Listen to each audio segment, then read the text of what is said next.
오늘은 히브리서 8장 1절부터 13절까지 말씀을 가지고 참 대제사장의 이런 제목의 말씀 함께 나누기를 원합니다. 히브리서는 구약의 모든 조각들이 모여진 퍼즐들의 완성된 큰 그림과도 같습니다.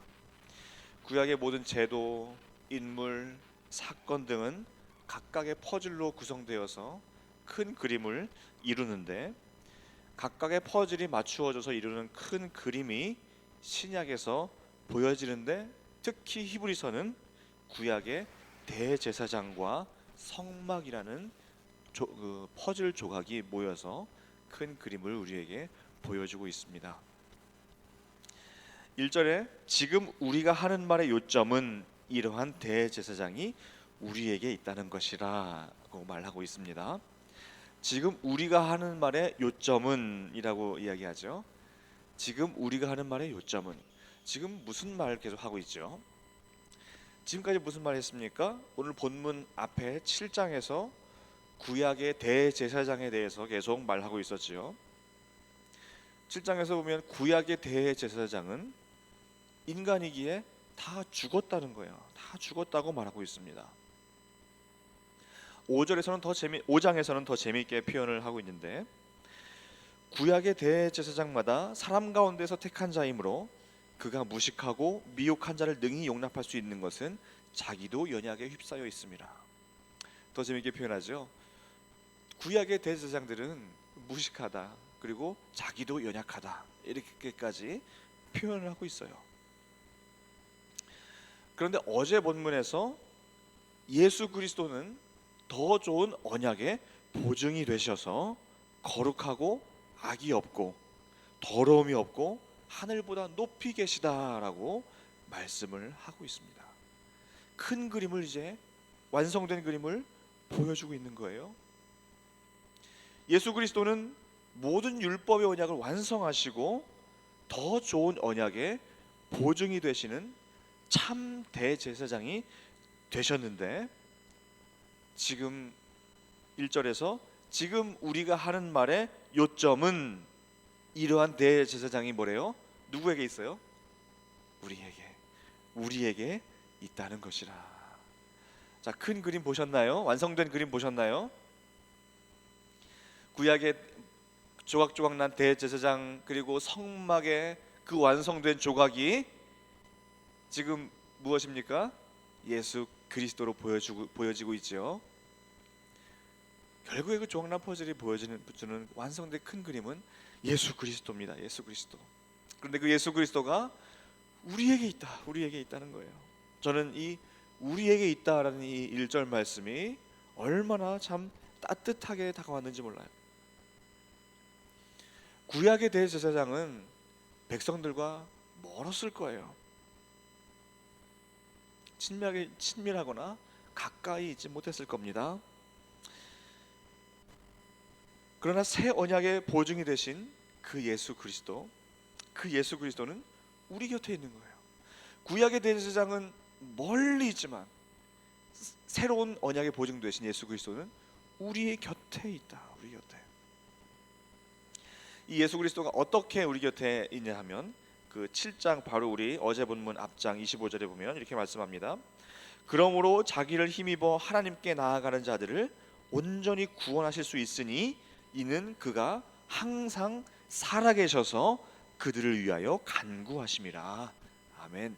자, 뭐라고 이야기하죠? 예수 그리스도는 항상 살아계신다. 항상 살아계신다. 그리고 우리를 위하여 뭐 하신대요? 간구하신다.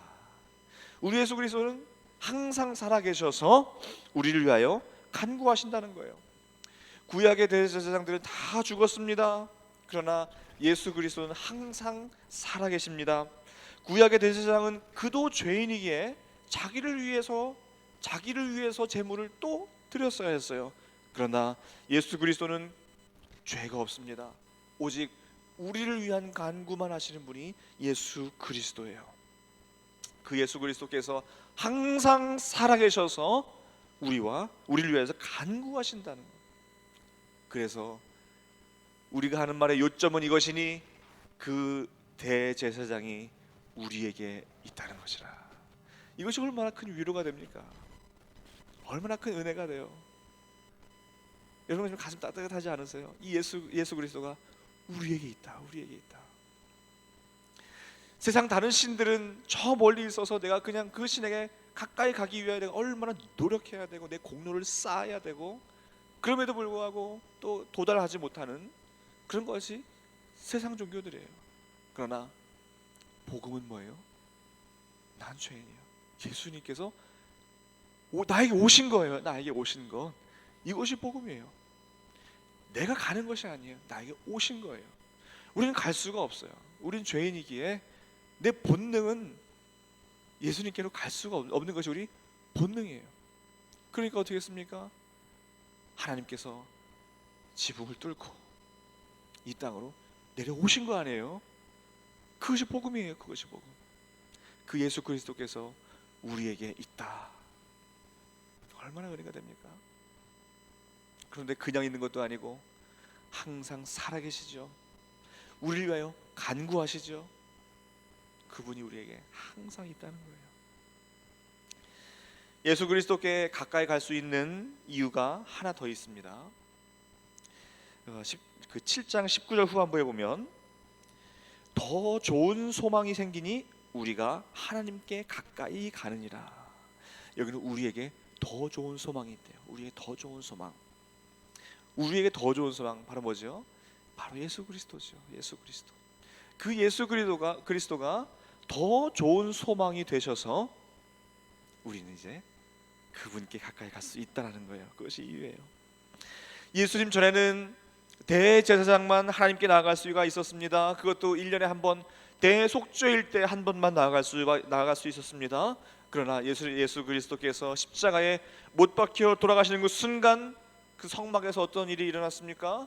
성막과 지성소를 가로막고 있던 그 성소 휘장이 다 찢어졌습니다. 이제는 누구나 하나님께 나아갈 수 있게 된 것입니다. 성소에 들어갈 담력을 얻게 된 것이에요. 그래서 우리는 더 좋은 소망, 바로 이것이 더 좋은 소망이에요. 이 더 좋은 소망으로 인해서 우리는 하나님께 가까이 나갈 수 있게 된 것입니다. 오늘도 그 예수 그리스도가 우리와 동행하시며 우리 곁에 있는 그 예수 그리스도, 항상 살아계셔서 우리를 위하여 간구하시는 그 예수 그리스도, 그분과 동행하시는 오늘 한 날 되시기를 간절히 소망합니다. 구약의 대제사장이 섬기던 것은 모형과 그림자다라고 오늘 본문은 말하고 있습니다. 5절에 보세요.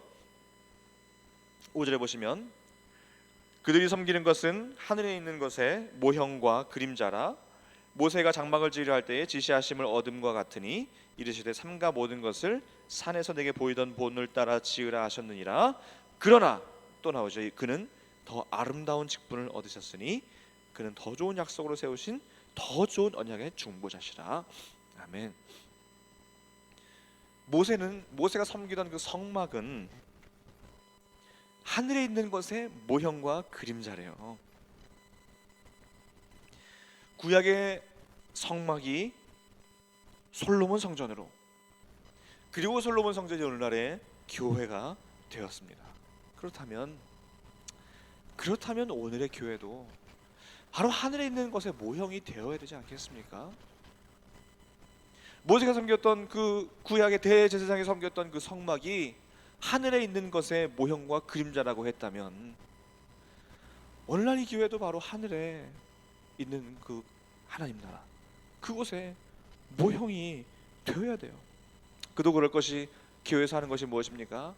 우리 찬양하죠, 기도드리죠, 말씀 듣지요, 하나님 나라 백성 간에 교제하죠. 이것이 천국 아닙니까? 이것이 천국이에요.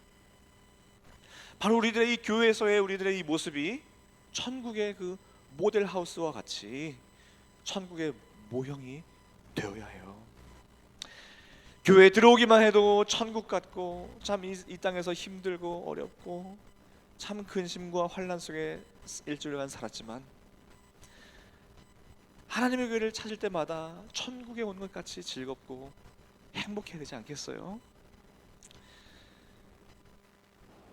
참 하나님의 교회가 그러한 은혜가, 천국의 은혜가 흐르는 그러한 교회가 되기를 소망합니다. 천국의 모형같이, 천국의 그림자와 같이, 천국의 맛을 보는 것과 같은 그러한 모습이 되기를 원해요. 그러나 그렇지 않을 때가 간혹 있어요. 천국의 모습이 아닐 때 가끔 있어요. 이게 무슨 천국인가? 세상만도 못할 때가 가끔 있을 수도 있어요. 그러니까 그 실체가 아닌 모형이긴 한데, 모형이니까 또 완전하지는 않잖아요. 그런데 우리가 맛은 봐야 되잖아요. 맛은, 천국의 맛은 봐야 되잖아요. 그래서 우리가 천국의 언어를 하고 천국의 생각을 하고 천국처럼 우리가 살아가는 그런 주님의 교회가 되시기를 간절히 소망합니다. 하나님은 시내산에서 두 돌판에 하나님의 율법과 계명들을 적어주셨죠. 그리고 모세에게 기록하게 하셨습니다. 그러나 하나님의 그 법을 다시 기록해 주시는데 10절에 보실까요? 10절에 보시면 주께서 이르시되 그날 후에 내가 이스라엘 집과 맺을 언약은 이것이니 내 법을 그들의 생각에 두고 그들의 마음에 이것을 기록하리라. 나는 그들에게 하나님이 되고 그들은 내게 백성이 되리라. 아멘. 자, 이번에는 돌판에 기록해 주신 것이 아니라 우리 마음에 기록해 주셨다 그랬어요. 우리 마음에 하나님의 법을 기록해 주셨다. 돌판에 새긴 계명이 아닌 예수 그리스도께서 사랑으로 우리 마음에 새겨 주셨어요. 그래서 나는 그들에게 하나님이 되고 그들은 내 백성이 되리라. 우리를 친백성으로 삼아 주셨습니다. 사도 바울도 로마서 2장에서 이렇게 말하고 있습니다. 할례는 마음에 할지니 영에 있고 율법 조문에 있지 아니한 것이라. 할례를 받아야 하나님의 백성이었습니다. 선민이었어요. 그러나 이제는 할례는 마음에 하는 것이다 라고 사도 바울은 말하고 있는 거예요. 이 영에 있는 거지 율법 조문에 있는 것이 아니다. 그래서 할례는 이제 마음에 받는 것이다. 마음에. 이렇게 바울이 말하는 거예요. 하나님의 백성의 상징은 육신의 할례 받는 것이 아니라 마음의 할례 받는 것이라 그랬습니다. 그럼 마음에 무엇을 새깁니까? 아까 10절 다시 보시면 내 법을 그들의 생각에 두고 내 법을 그들의 생각에 두고 그들의 마음에 이것을 기록하리라. 내 법이 무엇입니까? 하나님의 그 말씀, 그 하나님의 말씀을 생각에 두고 마음에 새긴다. 이제 그 법을 어디 뭐 종이에 돌판에 기록하는 것이 아니고 다 없어지는 거예요. 그리고 그 마음에는 없이 돌판에 기록되어 있으니까 그 너무 형식적으로밖에 될 수 없었어요. 그러나 이제는 마음에 하나님의 법을 새겨주신다. 생각에 넣었다. 마음에 새겼다. 너무나 확실한 거예요. 너무나 확실하게 생각에 마음에 새겨 놓으신 것입니다. 바로 이와 같이 말씀이 우리 마음에 새겨지기를 간절히 소원합니다. 말씀 우리 생각에 새겨지기를 소원합니다. 그래야 이 말씀이 삶에 나타날 수가 있어요. 날마다 들려지는 그 말씀, 날마다 읽으시는 그 말씀, 날마다 묵상하는 그 말씀들이 종이에 쓰고 덮는 것이 아니라 마음에 새겨지시기를 바라요. 그리고 우리 자녀들에게도 그 말씀을 마음에 새기도록 해야 돼요.